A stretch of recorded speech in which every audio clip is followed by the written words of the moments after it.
Në një ditë të qetë pranvere, më 1 prill të vitit 2002, në një shtëpi të moshuarish në Bregdetin jugor të Finlandës, një burr 96 vjeçar mbylli syt për gjithmonë.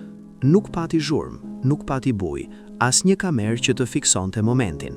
Ai thjesht u largua në heshtje, ashtu siç kishte jetuar për dekada të tëra, duke i vogël, i brisht, pothuajse i padukshëm në shtratin e tij. Në rinin e tij kishte qenë vetëm rreth 1,5 metër i gjatë dhe vitet e kishin përkulur edhe më shumë. Për shumicën e njerëzve që e njihnin në fund të jetës, ai ishte thjesht një fermer i qetë, një njeri që jetoi i vetmuar, që nuk u martua kurrë dhe nuk pati fëmijë. Por për ata pak që dinin historinë e tij të vërtet, ai kishte një tjetër emër, një emër që dikur përmendej me frikë në pyjet e bardha të Finlandës. Ai quhej Simo Heiha. Për armiqtë e tij, ai ishte vdekja e bardhë. Ky emër nuk ishte një mit apo një egzagerim. Ishte një përshkrim i drejt për drejt i një realiteti që ndodhi gjatë dimrit të vitit 1939-1940. Një periudhë ku një njeri i vetëm arriti të krijojë frikë të vazhdueshme në një ushtri shumë më të madhe se vendi i tij. Simo lindi në vitin 1905 në një fshat të vogël në Finlandën jugperëndimore. Jeta e tij ishte e thjeshtë dhe e lidhur ngushtë me natyrën. Dimrat ishin të gjatë dhe të egër, ndërsa jeta kërkonte durim dhe përkushtim. Që në moshë të vogël, ai mësoi të përdorte armën si mjet mbijetese.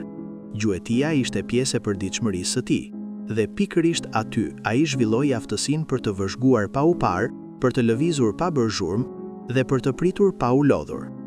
Ai mësoi të kontrollonte frymëmarrjen dhe të qëllonte vetëm kur momenti ishte perfekt. Në moshën 17 vjeçare, ai u bashkua me gardën civile dhe më pas kreu shërbimin ushtarak. Nuk ishte një figurë e njohur apo e dalluar në atë kohë.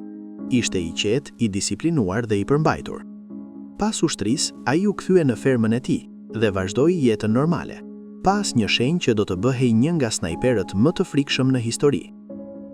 Por në vitin 1939, gjithçka ndryshoi. Pas marrëveshjes së fshehtë mes Gjermanisë dhe Bashkimit Sovjetik, Finlanda u përball me presion për të dorëzuar territor. Kur refuzoi, filloi Winter War. Ishte një luftë e pabarabartë, një vend i vogël përballë një superfuqie me tanke, avione dhe një ushtri shumë të madhe. Por Finlanda kishte një avantazh të padukshëm, terrenin. Pyjet e mbuluara me borë dhe temperaturat ekstreme krijonin kushte që vetëm finlandezët i njihnin mirë. Ushtarët sovjetik shpesh ishin të veshur me uniforma të errta, duke u bërë objektiva të dukshëm në bardhësinë e dimrit, ndërsa finlandezët përdornin kamuflazh të bardhë dhe zhdukeshin në ambient. Në këtë terren, Simo Heiha u bë diçka më shumë se një ushtar. Ai u bë një sistem i përkryer i eliminimit. Ai nuk luftonte si të tjerët. Ai nuk vraponte drejt armikut dhe nuk qëllonte pa plan. Ai e kthente çdo vrasje në një proces të kontrolluar deri në detaj. Gjithçka fillonte me zgjedhjen e pozicionit. Ai studionte terrenin me kujdes, duke kërkuar një vend ku kishte pamje të qartë dhe mbrojtje natyrale. Shpesh përdorte banka bore ose gropa natyrale. Natën ai kontrollonte këto pozicione për të siguruar që nuk ishin zbuluar. Pastaj përgatiste terrenin, duke shtypur borën përreth për ta bërë të fortë, në mënyrë që të mos lëvizte kur të qëllonte dhe të mos krijonte gjurmë që mund ta tradhtonin. Një nga detajet më të veçanta ishte mënyra si kontrollonte frymën. Në ajrin e ngrirë, fryma krijon avull që mund të shihet nga larg. Për ta shmangur këtë, ai mbante borë në gojë për të ftohur frymën. Ky ishte një detaj i vogël, por jetik, që tregonte sa larg shkonte ai për të mbetur i padukshëm. Ai përdorte një pushk të thjeshtë, pa dylbi. Kjo nuk ishte rastësi. Një dylbi kërkon që të ngrish kokën më lart dhe mund të reflektojë dritën. Ai zgjodhi thjeshtësinë për të mbetur më i fshehur. Ai qëndronte më i ulët, më i qetë dhe më i vështirë për të zbuluar. Pjesa më e rëndësishme ishte pritja. Ai mund të qëndronte për orë të tëra pa lëvizur. Nuk ishte nxitim, nuk ishte nervozizëm. Ai priste momentin perfekt. Kur objektivi ndalej, kur lëvizja ishte e parashikueshme dhe kur çdo faktor ishte në favorin e tij, ai qëllonte. Një plumb, një goditje, pa gabime. Kjo ishte rutina e tij, dita pas dite, në temperatura ekstreme dhe në kushte që shumica nuk do t'i përballonin, dhe rezultatet ishin të pabesueshme. Brenda vetëm 98 ditëve, ai arriti mbi 500 vrasje të konfirmuara, mesatarisht më shumë se 5 në ditë. Por ajo që e bën këtë histori të frikshme nuk është numri, është mënyra, sepse çdo vrasje ishte rezultati i një procesi të gjatë dhe të kontrolluar. Ai nuk qëllonte rastësisht, ai zgjidhte momentin. Ushtarët sovjetik filluan të jetonin në frikë. Ata nuk e shihnin armikun dhe nuk dinin nga vinte plumbi. Një moment gjithçka ishte normale, në tjetrin dikush binte pa zë. Kjo krijoi panik.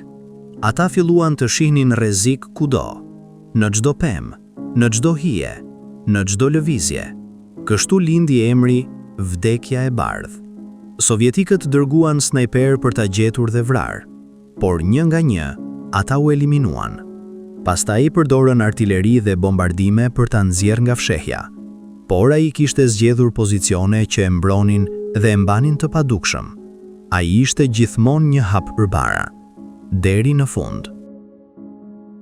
Në javën e fundit të luftës, gjatë një përplasjeje të ashpër, një plumb shpërthyes e goditi në fytyrë.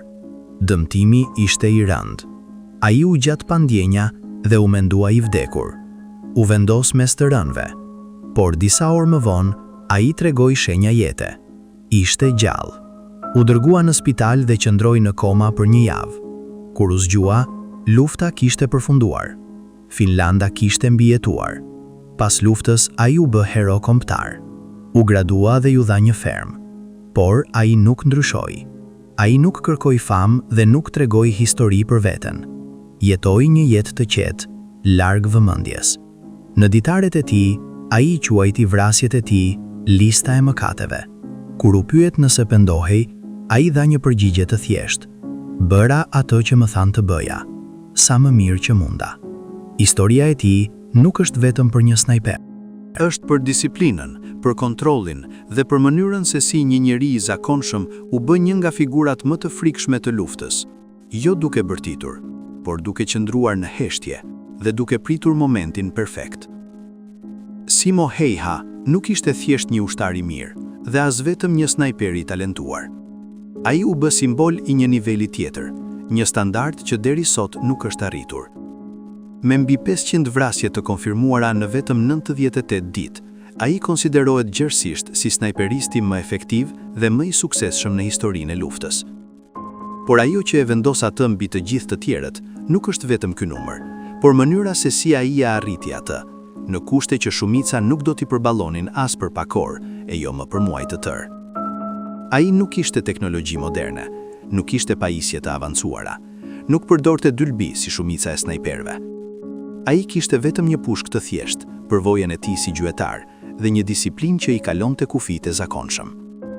Ai kontrollonte çdo detaj, nga pozicioni, tek tereni, tek frymëmarrja.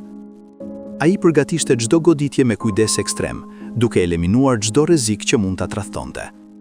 Nuk kishte asgjë rastësore në atë që bënte. Çdo plumb ishte rezultati një procesi të menduar dhe të përsëritur qindra herë. Por ndoshta ajo që e bën historinë e tij edhe më të veçantë është kontrasti mes asaj që ai ishte në luftë dhe asaj që ishte në jetën reale. Në fushën e betejës, ai ishte një pranie padukshme, një rrezik konstant, një figurë që krijonte frikë pa u parë kurrë. Ushtarët sovjetik nuk e njihnin fytyrën e tij, nuk dinin emrin e tij, por e ndjenin praninë e tij në çdo moment. Ata jetonin me idenë se çdo hap mund të ishte i fundit, se çdo hije mund të fshihte fundin e tyre. Dhe kjo frikë, kjo presion psikologjik, ishte po aq e fuqishme sa edhe vetë plumbat e tij. Ndërsa jashtë luftës, ai ishte një njeri i qetë, i thjeshtë, pothuajse i padukshëm. Nuk kërkoi kurrë famë, nuk u përpoq të ndërtonte një imazh heroik për veten, nuk dha intervista të shumta, nuk shkroi libra për veten. Ai zgjodhi të jetonte në heshtje, larg vëmendjes, duke u kthyer në jetën e tij si fermer. Edhe kur bota filloi ta quante legjend, ai nuk ndryshoi. Kjo është ajo që e bën historinë e tij të fuqishme, sepse ai nuk u bë i madh duke kërkuar të jetë i tillë. Ai nuk u bë i famshëm duke e ndjekur famën. Ai u bë snajperisti më i mirë në botë, duke bërë një gjë shumë të thjeshtë, duke e kryer detyrën e tij më mirë se kushdo tjetër.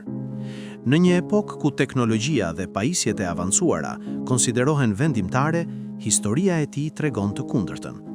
Ajo tregon se faktori më i rëndësishëm nuk është arma, por njeriu që e përdor atë.